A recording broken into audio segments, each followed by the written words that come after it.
This week we will be reading the second portion of the most famous prayer of our service, the Shema Yisrael, Hear, O Israel, the Lord our God, the Lord is one.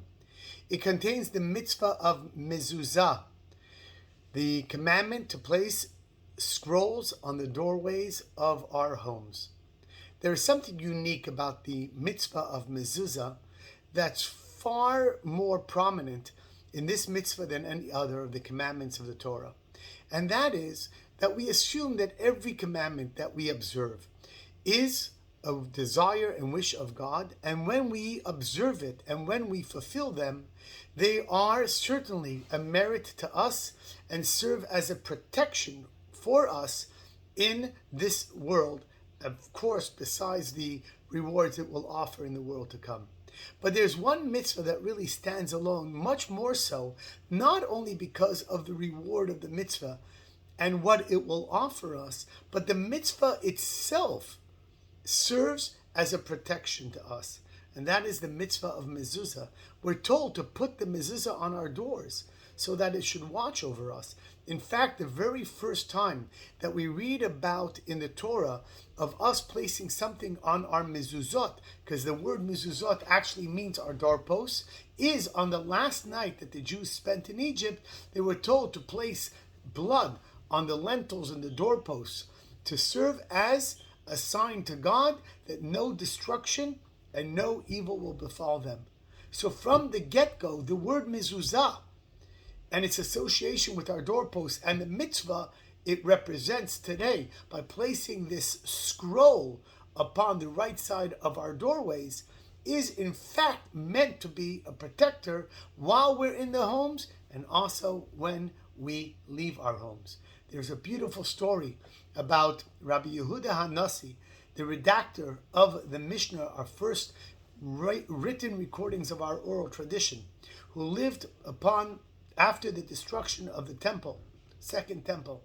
And he was given a gift by a Persian nobleman by the name of Arbatan. And he sent this Rabbi Yehuda HaNasi, who was very wealthy, very well known, the leader of the Jewish people, had a tremendous relationship and engagement with non-Jewish leadership at that time. And he sent Rabbi Yehuda HaNasi a gift, a beautiful gemstone. In return, Rabbi Yehuda HaNasi sent him a mezuzah. He was somewhat taken aback, and as such, sent a message to Rabbi Yehuda HaNasi, I send you this gemstone, and you're sending me a simple scroll. And Rabbi Yehuda HaNasi said, no. You've sent me something that I need to employ, armed guards and security to be able to ensure its safety, that no one steals it.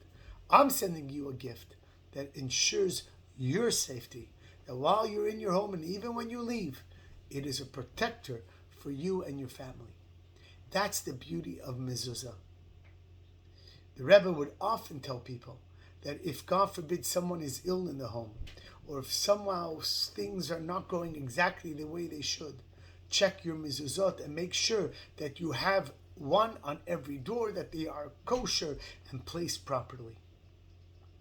This is especially timely as we are approaching the month before the high holidays, the month of Elul, when we're told that it is a time for self-examination, when we inspect our past deeds of the year, when we give our own personality a checkup, and we decide that where the changes need to be made in order to ask Hashem for a better upcoming year.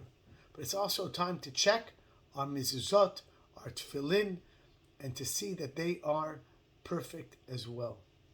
So if you don't have a mezuzah, be inspired by this week's Torah reading. Get mezuzot.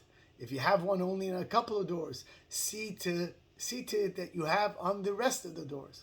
And certainly, if it's been a while, maybe have them checked by a scribe or ask your local rabbi to help you with them. So to end off with a little anecdote, of course, when somebody gave somebody a mezuzah and said, did you get a chance to put it up yet? He says, yes, but I don't know what you take me to be, because you seem to send me a mezuzah with instructions, and of course I know how to put it up. So I took that little scroll of instructions out and I put it aside. The little inside is what's most important.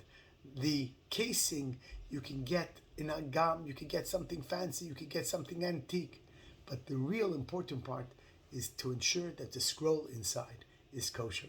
Have an amazing Shabbat.